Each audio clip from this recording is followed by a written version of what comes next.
Greetings. How's everybody doing this evening? I am back again with my fourth father for the Conversations with Father series. Hope you all have been tuning in to getting these jewels that these fathers, these phenomenal black fathers, have been dropping in regards to fatherhood in the black community. We've heard some phenomenal fatherhood experiences from Seiko, Kendall, Sean, and now BJ Butler. So be sure to tune in. I'm doing this all the way to. All right, hi BJ. So you want to go? Let me see. Let's see. All right, going through so smoothly. Some people it's difficult, and some it just comes through like clockwork. So yeah. So I will be talking to BJ Butler right now. Hey, baby dad. Hey, how you doing, baby mama? I am great. I am great. Looking forward to having this conversation with you. I'm explaining to viewers that they can tune in every day this week at 3 p.m. Eastern Standard Time and 8 p.m. Eastern Standard Time to hear my conversation with Black fathers as we let me turn my do not disturb on. Let me see. All right, but my do not disturb still allows me to get calls. It's very strange. But Hmm, nonetheless, are you ready I'm for this ready. conversation? Okay. I'm ready. All right. All right. Well, I'm going to explain a little bit before we go all the way, before I dig into your business and get all into your fatherhood profile and all your beeswax. If anybody read the title, it says Conversations with Fathers with BJ Butler, My Baby's Daddy. And I want to explain this special interview because if you guys have been following my movement, you know that one of the main things I've been looking for throughout the years is black men to be mentors for our youth. And I have some special little boys. Well, all my babies are special, but in my programs, I had one little boy who had been with me since he was in pre-K and another one since fourth grade. And they are now rising eighth graders. Yes. That's crazy. That is crazy. I remember when one of them didn't have any teeth in the front. And so I put the call out a lot to try to get mentors. And BJ stepped up and took on not just one of them, but two of them. And he is with them on a weekly basis and always doing phenomenal things with them and having an impact in their lives. And so now, since he took my babies, we call each other baby daddy, baby mama, and we're co-parenting because that time I was going out of town and I was like, hey, I need to meet up with you and drop this stuff off for the boy. So I'm like, yes, yes. So you're a phenomenal co-parent, and I'm here to Well, thank share you. you tonight and for everybody to find out about your fatherhood journey. So the first thing I need you to do is relinquish all that information. I need your name, your age, your marital status, how many children you have, and what the genders are. And if you got grandchildren, name that too. Wow. Okay. You want All of blood that. type as well? All of that. Well, my name is BJ Butler. I have two daughters, 26 and 22, and I have a granddaughter who will be 6 in 2 more weeks. I'm 44 and a half years old, and I probably say and a half. Age is a state of mind, and I don't think I'm old at all. Um, what was the other thing you wanted to know? And you have two Oh, sons. Oh, and my two sons, Davon and Alonzo. Davon just turned 13 2 weeks ago. Alonzo will be 13 next month, July 8th. Yes, so Both those going to are eighth grade. the bonus babies, the mentor babies, whom we love dearly. So thank you for divulging all that information. And you are the only adult I know who still counts halves. So that is totally cool. So we'll jump right on into this. First thing I want to ask you is, what was your relationship like? What what was or what is your relationship like with your own father? My relationship with my father, we talk. Growing up, my mother raised us, so it was usually the weekend calls we would get because I grew up in Carolina. I'm originally from New York. So I found myself when I became a preteen, I would go up to New York and spend summers with him. But and he and I have talked about this since then. But as I gotten a little older, I was able to articulate some of the things I was experiencing at a younger age that I couldn't articulate then, and that was the relationship is not as strong with him as it is with my mother. Because naturally, I spent more time with my mother, so I knew more of her ways and her habits. With my father, it was pretty much just go up north, spend the summer with him, um, and I love New York. Um, I mean, and that was it. We talked about things, but at the same time, um, I found myself there were things that he would tell me I would listen to. There was other things he would tell me, and I was like, man, I already know this stuff. What is he talking about? Um, because I've been so used to basically, being told to take care of my mother, look after my mother. So I could say the preteens, teenage years. I heard a lot of things from my father, but a lot of it kind of fell on deaf ears because his authority didn't have the same weight as it should for me as a father. You know, you're always a parent, but there's a certain I guess certain level of permission that you give your children and vice versa when you're there, but when you're not with both parents all the time, there's going to be a strain on a relationship in some way, shape, or form. So as I got older, I could just say that now I realized that I can't speak for him, but there might have been he might have felt some kind of way, and this is just me speculating. So I realized that somebody needs to speak up and say something, or at least try to put a bridge there or mend the bridge that was already there. So and that was me. I've always been the one that would just reach out, visit all my family and all the time, and we look forward to it. So I can say it's pretty good, but it can be better, and it will only get better as he and I just continue to be more open and honest about our relationship. Okay. Thank you for sharing that. Now, do you feel did you have any friends growing up who had close relationships with their fathers? Oh yeah, I did.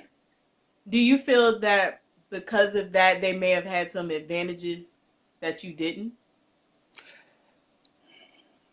Um, it's not something I really thought about. I mean, it's funny you would ask that because I never really thought about it. Because for the most I part, think growing up, people think that's what I think. um, the only thing I can think of right now was the times that I would notice might be when I hear some guy would say like, "Oh yeah, my father told me this, or my daddy said that."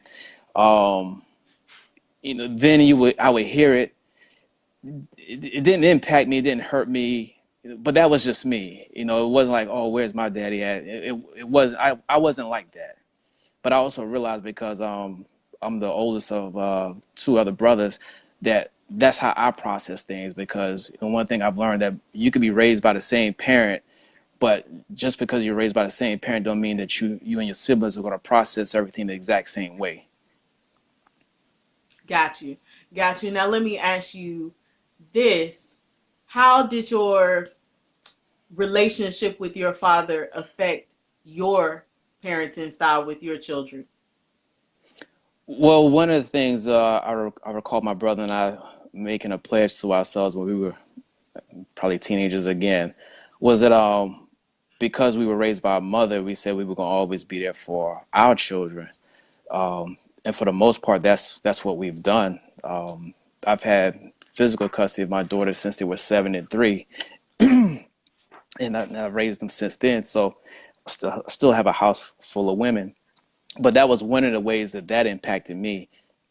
Um, Another thing was, and this is something, my mentality is as long as you're living, you're learning.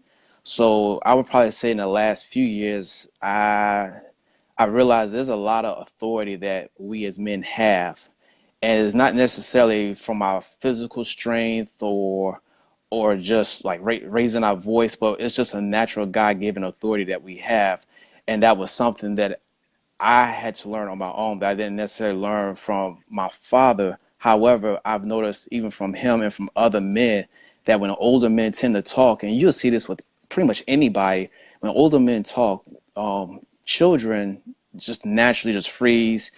Um, they stop what they're doing or they're paying attention. And I begin to realize that's something that all men have, but we have never kind of put a spotlight on it to say, this is who you are. This is part of your strength that God has given to each and every one of us. So unfortunately, fortunately, that was one of the things that I've learned, but I've learned that as my daughters have gotten older. So as I learn better ways of parenting, I do things with my granddaughter or say things with her that I may not do with my daughter. So naturally, and I think pretty much most of us can say this, as you get older, you see things that your parents did and you wonder why they did it. And you notice that as they gotten older, they may have gotten softer with their grands versus with their regular children, or, their own children. And that's because usually you become a little wiser, not always for everybody, but you become a little wiser in your parenting skills, and there's more tools that you can use to make yourself a better parent. Okay. All right, good stuff there. Now, do you have there been any other men outside of your father who had an influence on your life in a positive way?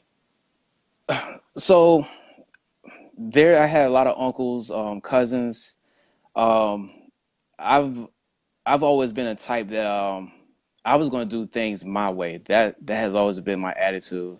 So there were things that I saw that I did not like, I did not approve of, and because of that, um, I just chose to do the opposite. Um, so if there was things that were beneficial, sure, I would follow in that suit. But there were things that I saw that was some things I saw that was not beneficial, so I would just do the opposite. So. Um, because ideally, I know a lot of times we think that if you're lacking something, it's going to have a negative impact on the child growing up. However, you don't know how that child's going to process things. It may actually have a positive impact, even though it's a negative environment. So I can just say for me that there was just a lot of things I would just flip over. I don't know why, but that's just how my mind operates. I just refuse to follow the crowd and do what everybody else is doing and adopt that mentality. So you did not have any positive male role There, models? there were positive things. There were positive and negative.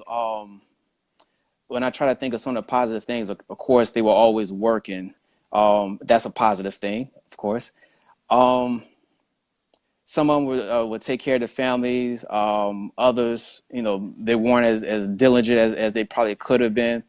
Um, like I said, there were a lot of things, and not really pointing out specific things. There was something. One of the main things I could probably say is like I saw drinking, and that was one of the things that I just said I would not do. I didn't want to. I wanted to be different from all of the other men. But as far as positive men, I mean positive things. Uh, mother's calling, leaving me a message. But some of the positive things I'm trying to think. Pretty much, they were mostly at work most of the time. They were always working. They were always working. Interesting, because one of the recurrent themes that I saw with my previous interviews where men were saying that they, in addition to their fathers, or if they didn't have fathers, they had some male in their life as a mentor, or some even mentioned at the barber shop, or different just different positive men who impacted their lives growing up and then when they were young adults. So for you saying that you didn't have positive male role models, can you identify something in within yourself? What was the catalyst that made you decide to do the opposite? Because for some people, period, and right now we're specifically talking about fatherhood, when Hmm. it's like I didn't have a father, I didn't have a strong male role model, and so therefore I was not a present father or a strong male role model to my children, but you did the opposite without examples. What do you think propelled you to be able to do that? Well, and I'm gonna jump back. So I will say that because I'm the oldest of my brothers, I was always told by my father and everybody else, take care of your mother, take care of your brother. So that was something that was ingrained in me from day one. And as far as like the male influence, we grew up where we played outside, played basketball. So it was common to have guys 2, 4, 5 years older than me, and naturally we always looked up to them. So they played a role and kind of shaped me as well as far as different things. Like one guy, he's 5 years older than me, and I remember when I started driving, uh, he asked me to take him somewhere, and I took him somewhere. Somebody was trying to force me off the road, and he was like, "Don't let traffic dictate you. You dictate to them." And I was 16 at the time, so to this day that has stuck with me. So it was a group effort, it was a village effort. I just took different things from different people, but one of the biggest catalysts that has impacted me personally was the Bible, was God. My mother drug us to church. We went kicking and screaming, not a lot of screaming because that would be trouble, but I was very mischievous. It wasn't bad. I was just mischievous, as my uncle has told me. And it was just something about the Bible that when I read it as a kid, nobody forced me to, but just it was things that just kind of scared me that jumped out at me when I read it. So I literally found myself probably like 12 or 13, kind of turning my life around. In addition to that, I remember my grandmother. Now we're not Jewish, but my grandmother told me when I turned 13 that my mother was no longer responsible for my sins. So I'm thinking to myself, I don't want my mother to go to hell or get in trouble because of me. So that kind of helped me to just like do the right thing, because my mother has done so much for me that I didn't want her to have to do anything else for me. So at that age, I was working. I was mopping floors, making minimum wage at the time at 13. Started cutting grass at 14 in the neighborhood. So I was always doing my share. Anything I could do to help my mother, I was doing it. So that taking care of my mother was a thing that was a catalyst that kind of helped me, because I could look at my brothers and they had a little more freedom, I believe, to kind of be themselves. But I've always been that young adult at a very early age. Yeah, an introspective child, a little teenage man. All right. So, how old were you when you got married and when your first child was born? Okay, so it didn't go in that order. Whatever order, let Yeah. me give me the numbers, give me the math. So I was 17 when I had my daughter. I was actually still in high school. So yes, I was, like I said, I was mischievous. A But I little was man 17. child. Yes. 17 when I had her, and then I was 22 or 23 when I got married, I believe. Yeah, 23, I think. And that lasts about 3.5 years. Call your grandmother, please. Okay, sorry. Um, and that lasted So about you three were and a half years. 23 And when you got married, and how old were you when you all got divorced? so I mean, it was 22 when we got married, because then my daughter, my second born, was born just before I turned 23, and then divorce 26, 27 years old, something like that. Okay. So I'm going somewhere with this as I'm getting all up in your business. Uh-huh. So at that point, you had custody of both of the girls? No, no. At that time, we had joint physical custody. Oh, we had joint custody, but she had physical at the time, and we went to court and contested physical custody, and some things had happened that allowed me to get physical custody of my daughter. So I have physical custody. We continue to have joint custody, and yeah, she doesn't live here in Virginia with us. So ever since then, I've had custody of my daughters, and that was at a time where, for the most part, a father with a single parent father was truly unheard of. Yeah, you know my story that I was raised from 12 on up to 18 by my dad. So that's why I have a soft spot and a desire to make sure that these types of stories are told. Now, did you all have a custody dispute? Were there difficulties there? Was it kind of like a battle, or did things just kind of fall in place? There were things on her part that she had to fulfill that was not fulfilled, and because of that, and it actually made the judge a little upset. So he asked me if I still wanted custody, and I said yes, and it was granted. it was nothing on my part that I did because initially we had gone to court the day before and I was told no, but she had a follow on decision from the court that she had to fulfill, and because that wasn't fulfilled, I was allowed to get custody.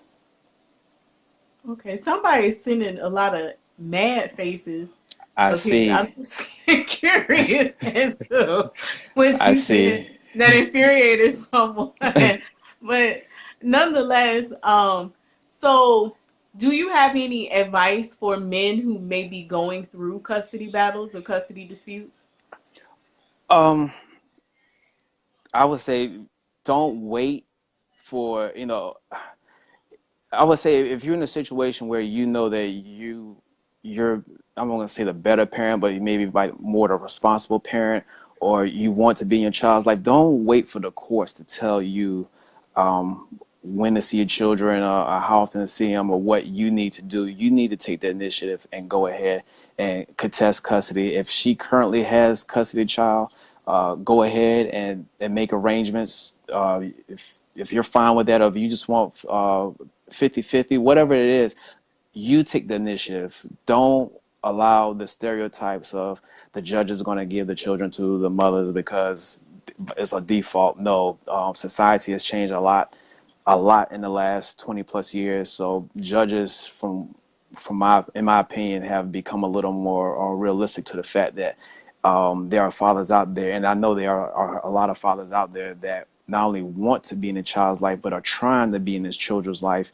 And some mothers are upset or bitter or whatever their reason may be, and will do everything they can to prevent the father from being in a child's life. So don't allow the threats to stop you. If you want to be with your child, that's your relationship, and you do what you have to do to be with them.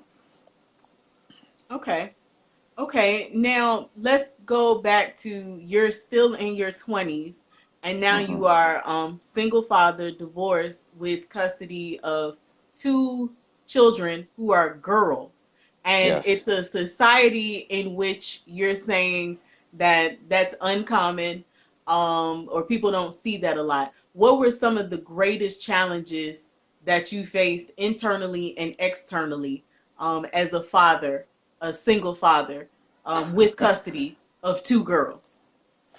But one of those challenges was doing their hair. Did Um, you ever get it right? Did you ever get that down? so there were times where I had a coworker that told me how to look down, stand over them and look down their nose, and how to make the part straight. And all I could do was the pigtails. And but thank God that I had a babysitter. And at the time, while I have custody of my daughters, I was working two jobs. I had a full-time job, and I also was in the reserves.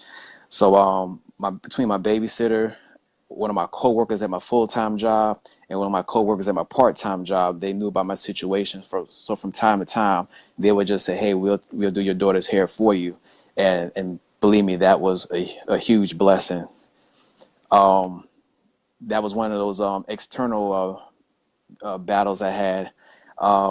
One of the internal battles was there was times that for the most part it will wear on me, um, because I felt somewhat isolated because like I said, there was no support group for fathers and what I was dealing with, so no one could really relate. So I found myself, if I was at a party or an event and there was a lot of mothers talking, I could easily relate to a lot of the conversations they were talking about as far as kids are concerned. But then at the same time, when fathers were talking, they were talking about, sports, what was going on. I didn't have time to watch sports because, again, with two daughters and working two jobs, that was a luxury for me. So the things that they would talk about, I didn't have time for, and the things that the mothers were talking about was my time. So there was times where I really felt isolated, and I was like, wow, I won't say depressed, but I felt alone. But at the same time, I had to remind myself, I'm their father. They didn't ask to be here. it's my duty, it's my responsibility to raise them to the best of my ability. And, I had to encourage myself to remind myself that that's what it's about. That's what being a parent is about. Whether you choose to have children and plan, their arrival, or you didn't choose their arrival, but they're here. My attitude was they're here, they're my responsibility. They have my last name, not the state of whatever that you're residing in. So no one else should be taking care of my children. All right. So a lot of things to unpack there. A lot of jewels that you just dropped. For one, a lot of maturity and responsibility at a young age. A lot of conviction. Also, when you said that you felt alone or possibly depressed, that is Hmm. part of the reason why I continue to have this conversation, because a lot of times men are not discussing these things. A lot of times we don't even recognize that these situations exist within our community. And I want this to be an outlet. There's somebody watching right now, or who can relate to this or needed to hear this, or there's somebody who is thinking of somebody they know who they're going to share this with. And I think what you say that men need to do could benefit from doing a better job of having conversations like this with one another. Hmm. Oh yes, definitely, definitely. Um, because for the most part, unfortunately, we allow society to kind of give us permission what we can and can't talk about.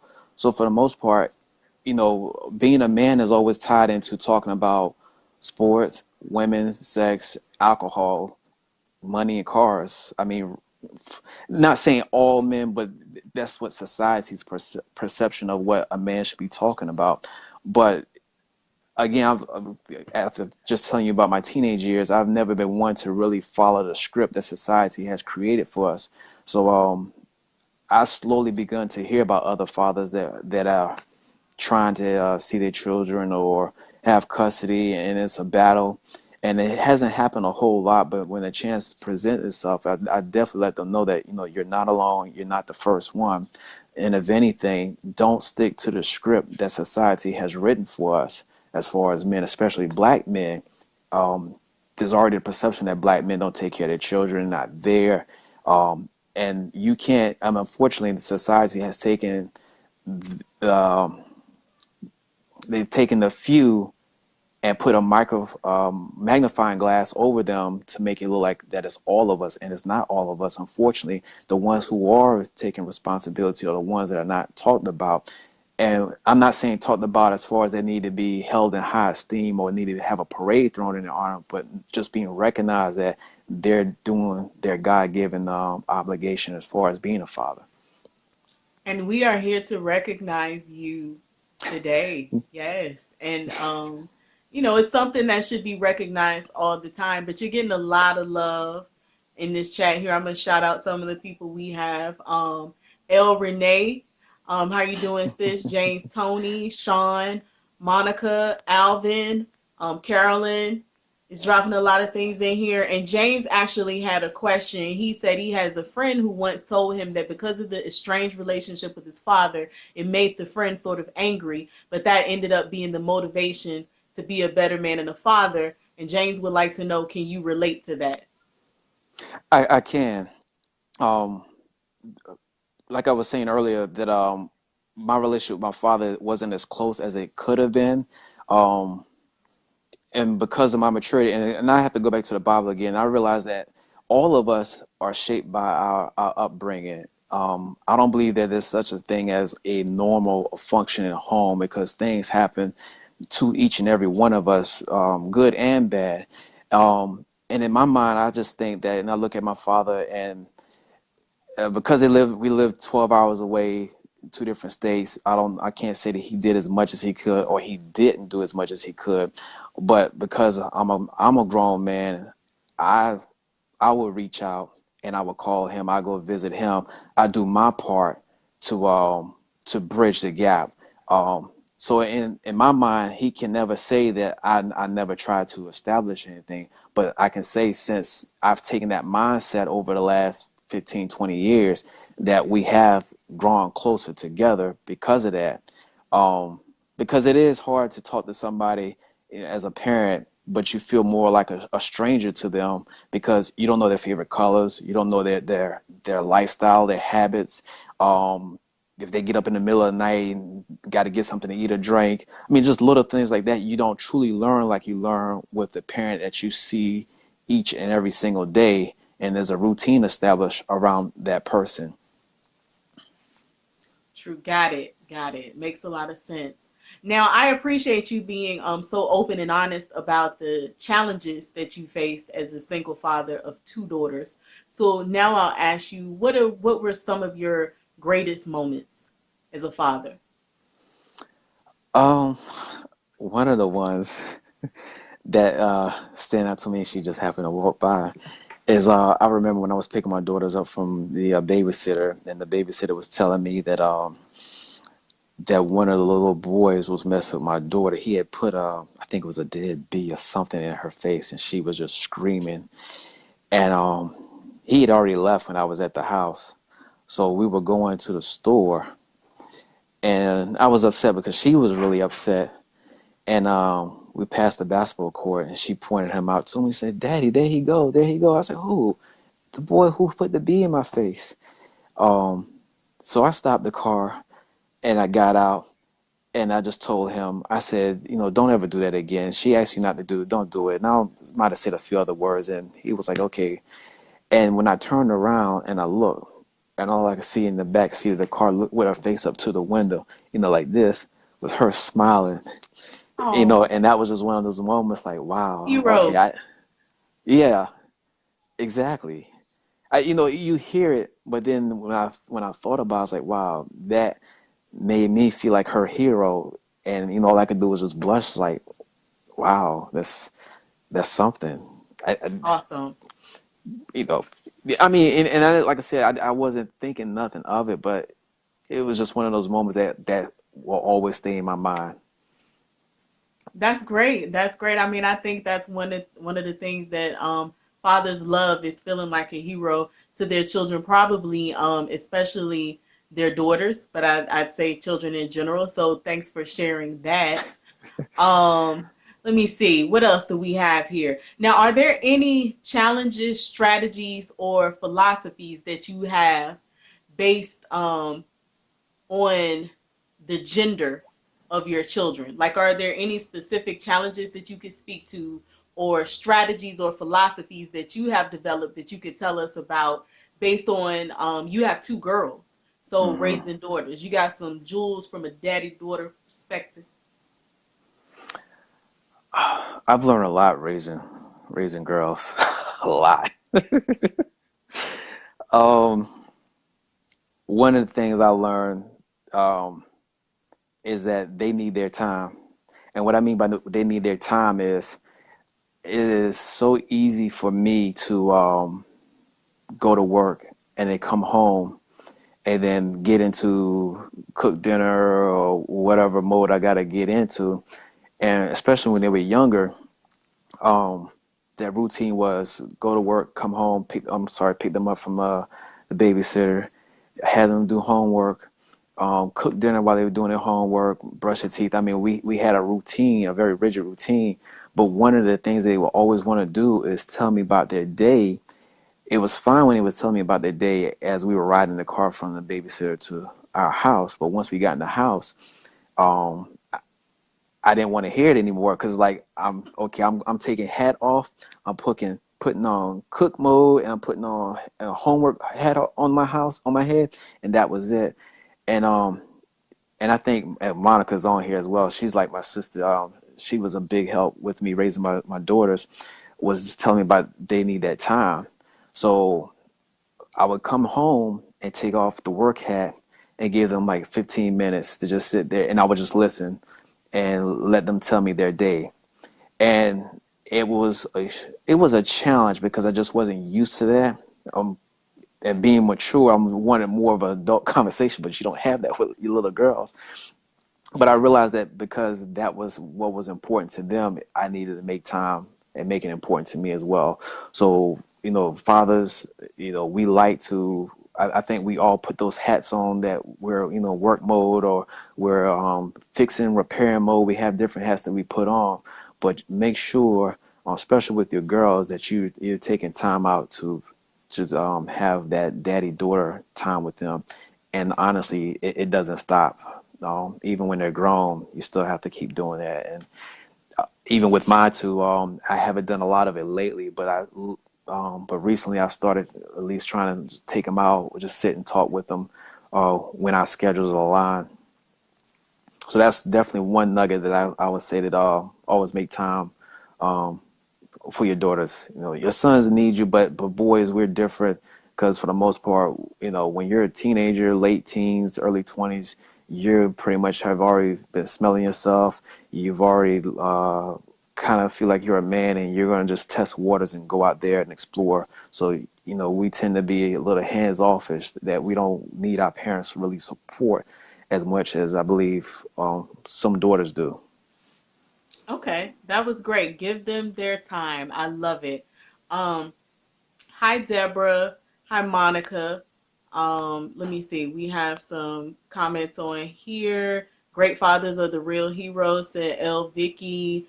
And Deborah is asking, how old are your daughters now? 26 and 22. All right, so they're 26 and 22. Um, let's see now. Do you have what would you say to a man right now who is not involved in the lives of his children?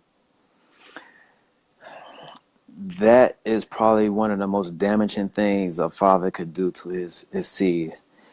Um, for whatever your reason is, if a father's not in his child's life, you're robbing them of their identity, because they will have questions. They will want to know who they are.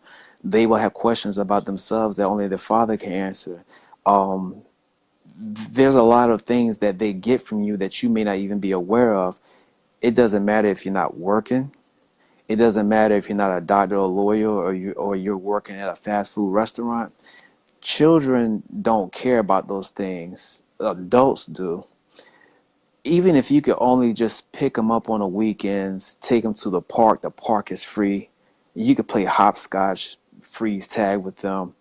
But it is very detrimental to spend time with your child or your children. It truly is.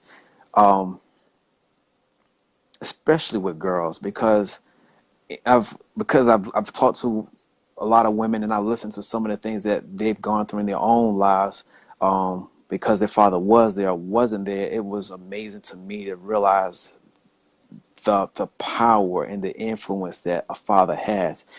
And if you feel or believe that you have nothing to offer your child, um, you can inbox me, or find another brother, but that is truly a lie. You have something to offer them.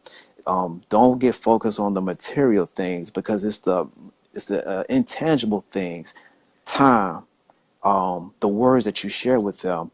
Even if you made a lot of mistakes, look at that as experience, and that's something that you can give to them that they don't have to make for their own life. There's a lot of things that you could offer, but if you just feel that way or believe that about yourself, I would say do some soul searching and realize that you have more to offer than what you think. Yes, I agree with that.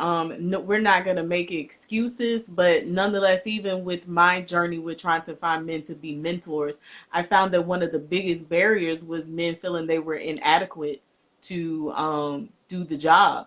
So I imagine that what you're saying could possibly translate to inactive fathers, but nonetheless, like I said, we're not making excuses, but I think that was a good thing that you pointed on there, regardless of your income, or your quote unquote social status or whatever. It's the time, it's the effort, it's the telling the little boy who put the dead bee in your daughter's face that ain't gonna be no dead bees in my baby's face. Right. you know, it's those things, and just instilling values and putting in that time, because it's one of the things that I talk about a lot. Out of all the things that I got as a child, and I feel like I got a lot, as Hmm. I got to be older, it was that the time from my dad, from my family, the love, all of those things that you find really, really shape who you are, not the Yes. toys and the trips and all of those things. They kind of go off to the wayside, or at best it's a nice memory, but Right. it's that time that is put Right. into there, that love, that effort that you go back as an adult and you're able to evaluate it that way. So I think that is really good. We have a question here from Monica, and she said, as a father, if you had a redo, is there anything? Well, she didn't say anything, so I'm gonna quote what she said. What would you do differently? That's Monica. I That I didn't do I that, so you know. I blame. um I I don't think there's anything I would change. It was a great learning experience. Um, I can't think of anything that I would change. It like I said, I've learned a lot about women because of my own daughters. Um, it kind of shaped some of my own values. Um, there's nothing I would change. Maybe having a few more female friends that could do hair, that would probably be one of the major things I would change. Got you. Got you. It makes sense. So let me ask you this. I'm gonna get a little controversial. hmm Do you have any advice that you would give to single mothers? And I would specify in regards to something specific, but is there anything you would think of in your mind if you were talking to a room of single mothers that you would like to share with them from the perspective of a father? One, be honest with yourself. Is he a good father? Meaning you're allowing him to see his child, spend time with the child, um, provide and protect for the child. Another thing is you got a babysitter already that's probably willing to keep your child, the two of you's child.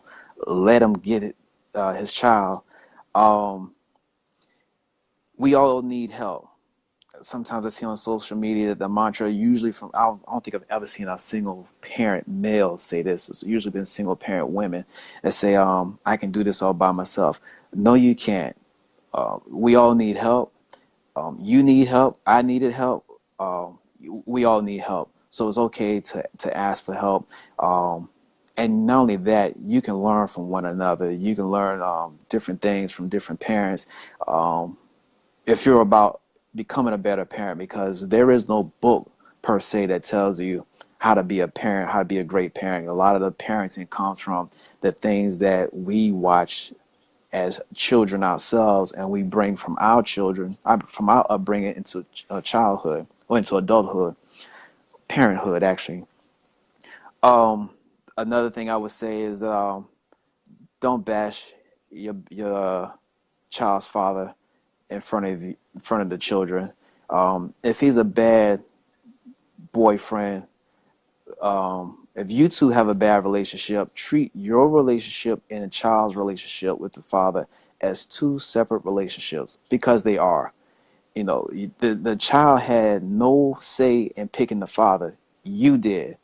So if you made a bad choice, and we do, accept that and just move past the bad relationship choice that you made with him, as for a relationship, but don't penalize the child for the decision that you made.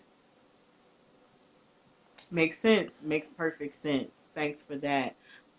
So what are the things that you want most for your children and your granddaughter? Ideally, I want them to excel me. I want them to go beyond the things that I've done.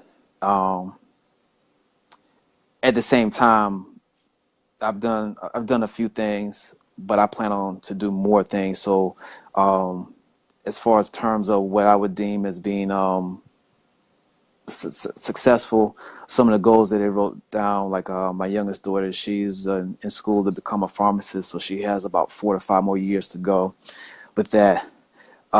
My oldest, she's looking for a job right now, but she's had goals before, and she was able to start achieving some of them.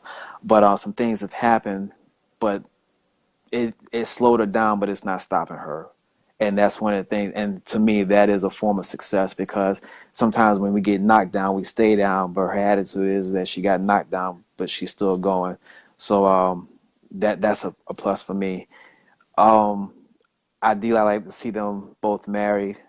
Um, Another goal, and my youngest has already been doing it. I told them both they should travel, see the world. So my youngest has begun traveling, going different places, and I've told her, I said, you've done more traveling than a lot of your peers have at your age, which is a good thing. Um, I want them to do more than what I've done in life. Great. I'm curious, one thing that you said I like to ask when you said you would like to see them married. Why Hmm. is that one of the goals, one of the things that you would like to see for them? Even though I'm not married, oh, but I still say and believe that marriage Ladies, is a he beauty. put that out there. He's Yeah, I see Renee's comment. But I still say that marriage is a beautiful thing. It's a beautiful thing, and like any relationship, it requires work. Um, and I believe that both of them, with the right spouse, will carry on the legacy. Will carry on the legacy of some of the things I've instilled in them. Um, in life, you need companionship. You know, even if you're not married, you need at least best friends. You need somebody to go through life with, because you can only do so much by yourself. When you're down, when you're depressed, you need someone to talk to. Um, and with my oldest, she's, even though they're with me and I'm in my granddaughter's life, it's good for her to have um, that another father figure there as well, because ideally, and this is not, it doesn't have to happen, but ideally to have her watch, my granddaughter Serenity watch how her mother is being treated by a man, because I'm the father, so I'm always going to treat them a certain way, but a husband is going to treat them a different way. And that's one thing I would like for them to see. great, great. Now, Monica, this is getting interesting. What have you been waiting for? No, you can't just put that out there like Don't that. encourage her. We need to let you know. We need you to let us know what you've been waiting for, please. Thank you. And let me see. I got two. Our time is coming close to an end, so I'm gonna eeny, meeny, miny, mo here. Which one of these last questions I'm gonna ask you? Hmm. Let's see. Now, what do you feel now let me put this into context, because there are the one of the points of doing this series is to expose the fact that black fathers do exist within our Hmm. communities. Black men are active with their children, and that there is a need for the man and the woman in our family situations and in our community, period, and Hmm. that we cannot do this without one another. It's, like, I'm an advocate for black people, and that means black man, black woman, child, family, individuals, and all of that good stuff.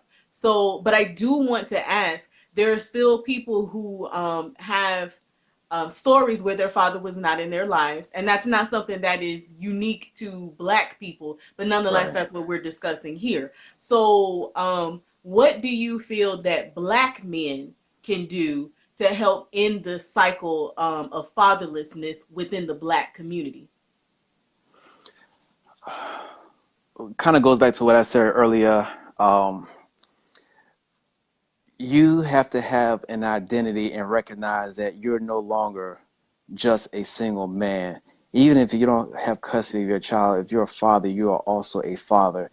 Um, and I've looked up father, and I saw one of the definitions, I think in Hebrew, meant source, provider, father of light. And when I look at that, that means that my children's identity will be defined by my understanding of life and who I am. So my thing is, be there for your child. Um, Society, if you keep following society, like, I don't watch videos. The few that I have seen, you rarely see black men in a positive light. Um, and I'm talking about music videos, but you don't see a lot of black men in a positive light.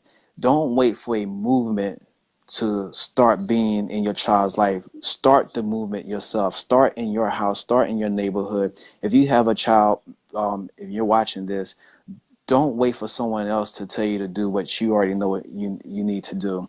Part of being a man means being responsible, and I know responsibility is becoming more of a vulgar word, a curse word in our society now. But the reality is, and this is my mentality, I laid with their mother. I made the child. I knew what could happen. I understand how a child comes into this world. Um, No stork. there's no stork, no blue moon, and all of a sudden, babies on the step. No, none of that stuff happens. Um, but being I'll say this, one of the things I think that some women like to see in a man that makes him attractive is him living up to his God-given abilities to be responsible. It's not really said that often because it's just assumed, and now it's being taken for granted because you don't see men doing what they need to do. So you don't have to wait for a Black Panther movie to come out and see them doing good to want to do good for your own family. Just go ahead and just start, because I can tell you, when I went through getting custody, um, I think I probably had a better chance of hitting the lottery, at least believing I could, because in my mind, there was no way I was going to get custody. But at the very least, I just heard this voice just telling me, try. What is the worst that could happen? Just try. And I did, and I got it. So with that being said, um, this is your chance to control the narrative for your life. When you get older, you're 70, 80 years old, whatever that you decided to do now, take them to the park, to the movies, take them to the library. It's free. Pick out a book and read, or get online and play some of the games. It's free, and I'm frugal. Monica can tell you that. But when you get older, see, you're not only impacting their life, they're impacting your life, because you can look back and smile because they will reflect at some point some of the things you said, some of the habits you taught them. Even when they have children, if you took them to the library, you took them to the park and run around and play, they may take their children and they may say, this is the reason why I do this, Daddy, because you did this with us. So with that being said, I didn't mention anything about having a degree. I didn't mention anything about having 6 figures, 7 figures, or 4 figures. Um, and I will say, preferably all legal positions, nothing illegal where you're locked up, because some do it, and I'm not condoning it nor support it, but you can do better because your child deserves better. Great, you dropped a lot of jewels there.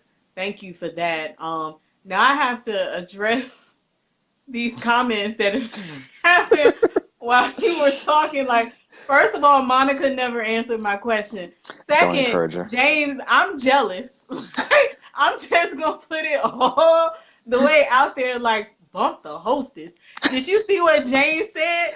I He didn't. said that he would like to offer you a couple of tickets to anywhere in the continental U.S. for a weekend for you to have some a me time trip. Wow. Let me find out. Let me find out. He told it, yeah, forget the hostess and all her. But no, I think that's great. I think that's great. I hope that's true. Baby mamas like to come on the trip. So, all right. All right now, do you see that comment? Many blessings come, from the Monica says she won't say if she's behaving, so she like breadcrumbed us there. She threw something out and didn't follow through with it. But yes, yes, okay. And Sean is telling me to give you the challenge. So What look at your challenge? face. So I don't know if do you have a network of fathers that you communicate with? My friends that have fathers, Do you guys communicate about fatherhood? not a whole lot. Okay, so I'm gonna give you the challenge. But that's fine.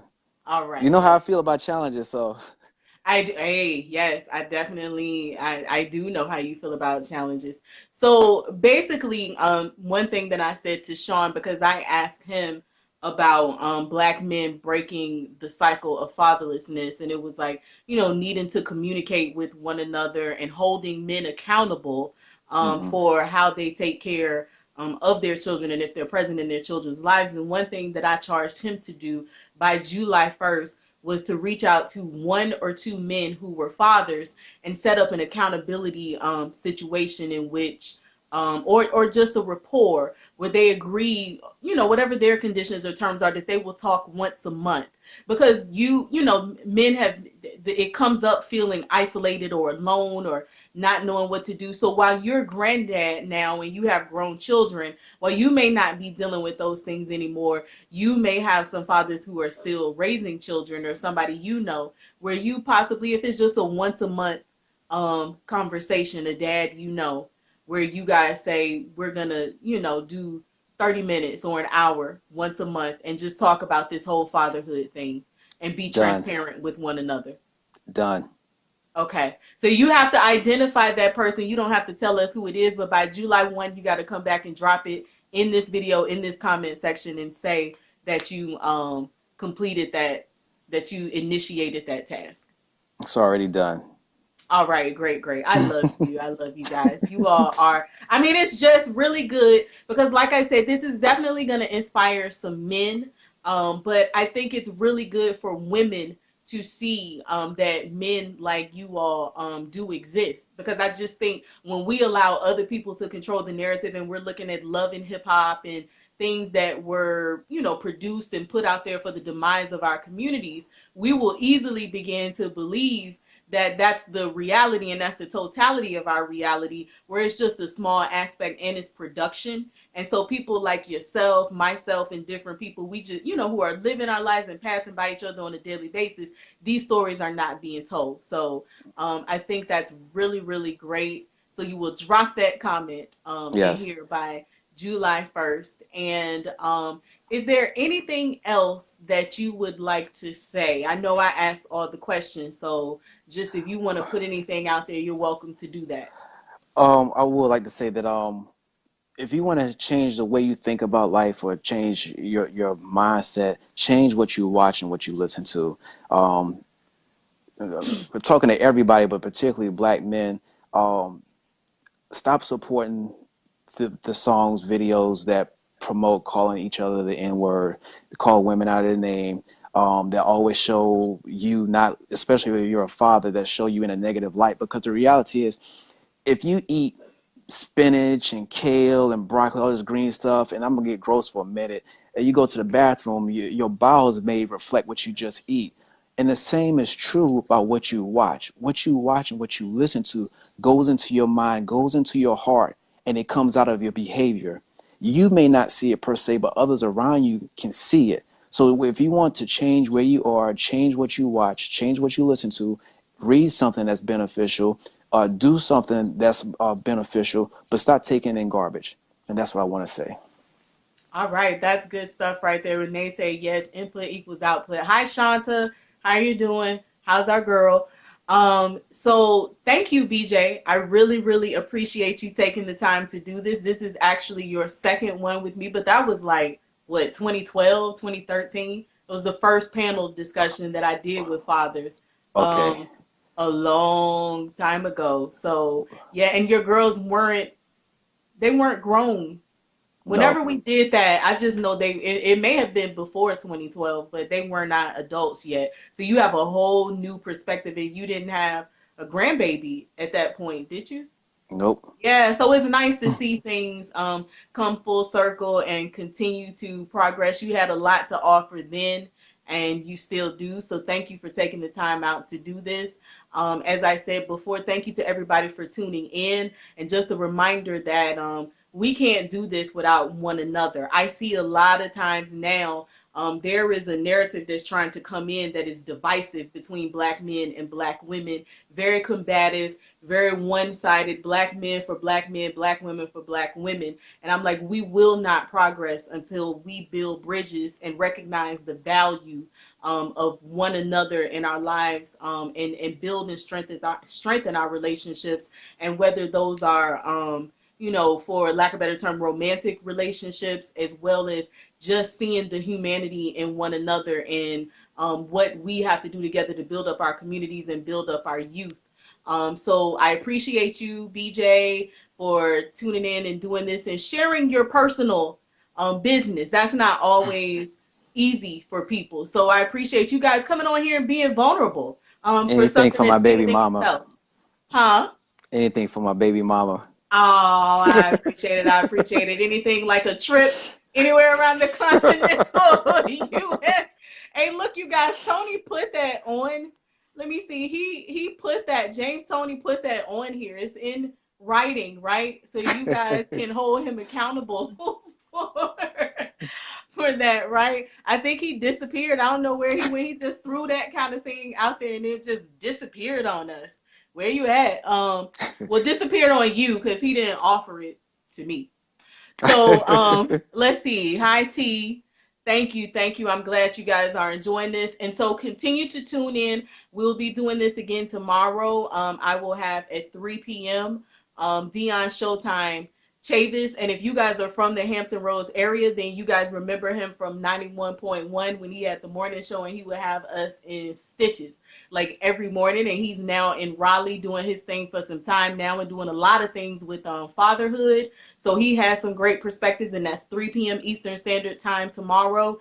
And then I will be talking to Timothy Williams at 8 p.m., who's going to have a lot of great things tomorrow. And then you guys tune in on Thursday, and we're going to repeat the process. And our last father is wise, intelligent, a poor, righteous teacher. So my hip hop heads who are grown, y'all remember all that rock this funky joint. And when people used to run up on me talking about Easy Star, so you guys remember that. So I'll be interviewing him on Thursday at 8 p.m. So continue to tune in. This is a series. Make sure you share it with your network so more people can be exposed to this.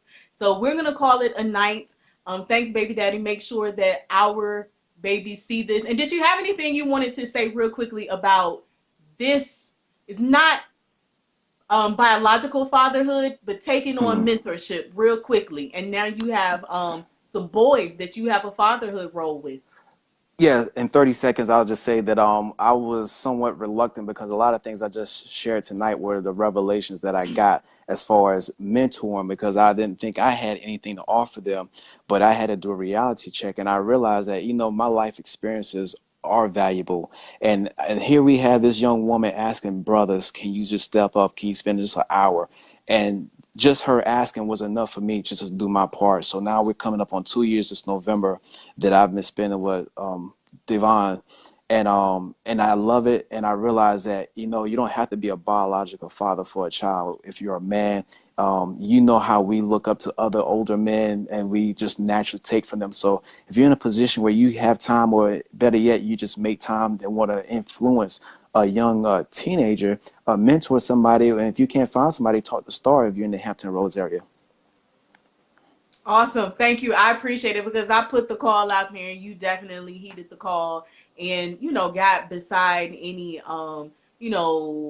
insecurities or whatever may have been there and even went on to start inspiring other men to do the same. You were quite the achiever and overachiever. So I appreciate you for what you have done for your children, the example you set as a father, and what you came along and did for my boys who are now our boys, and your footprint is just far, far reaching, and in years to come, you're just gonna have a lot of seeds sprouting out and a lot of love coming back to you for all you do. So thank you so much, and we're You're gonna wrap welcome. it up. So Okay. y'all have a good night.